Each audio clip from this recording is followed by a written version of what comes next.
je nyobora ingabo za Kongo, umushefu d'etat-major wa Birigi yaraje turaganira mubwira amateka y'u Rwanda yose. Aravuga ati ntabwo nari mbizi, je ndi umusirikare se ndi umunyepolitiki, atari koreka nkubwiza ukuri in the context y'u Rwanda rwanyu. Ati muri Kongo mwararwanya intambara, muragira gute musenya inkambi.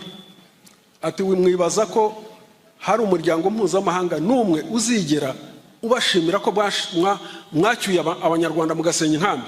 Ati never.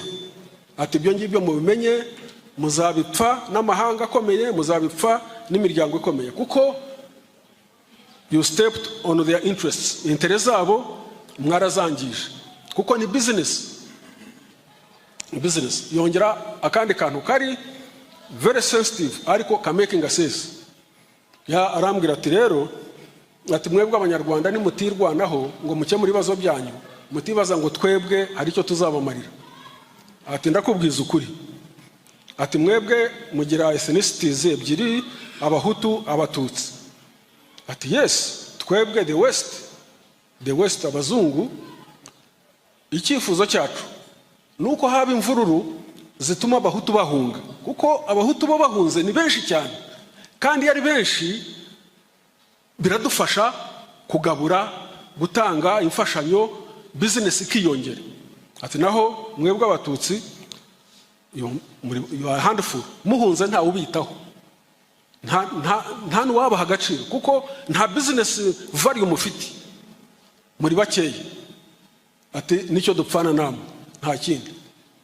Ati nkubwiye ukuri, genda gutekerezaho mukemura ibibazo byanyu, naho twebwe abazungu ntacyo tuzabamarira, ntacyo tuzabamarira. Ati nizo mpunzi ntacyo twari kuzazimarira muri Kongo, zari kugumamo zigatungwa na parite jaune, zikahamara imyaka ibihumbi n'ibihumbi, amageneration yazo agapfa ntacyo agezeho. Kandi koko mu 1997 twigeze kuba turi muri Kongo, hariya mu majyepfo ya Kongo, mu majyepfo ya Kivu ahitwa Bunyakiri. Noneho mu mashyamba turwana na FDLR yitwa Gariri, dutandukanye impunzi nyinshi cyane, dufata impunzi nyinshi tuzishyira hamwe, dusaba HCR, turayihamagara tuti nimudufashe mudushakira amakamyo ducyura aba bantu mu Rwanda. Ubwo iyo minsi yose twari twabafashe tubatandukanyije na Ariri.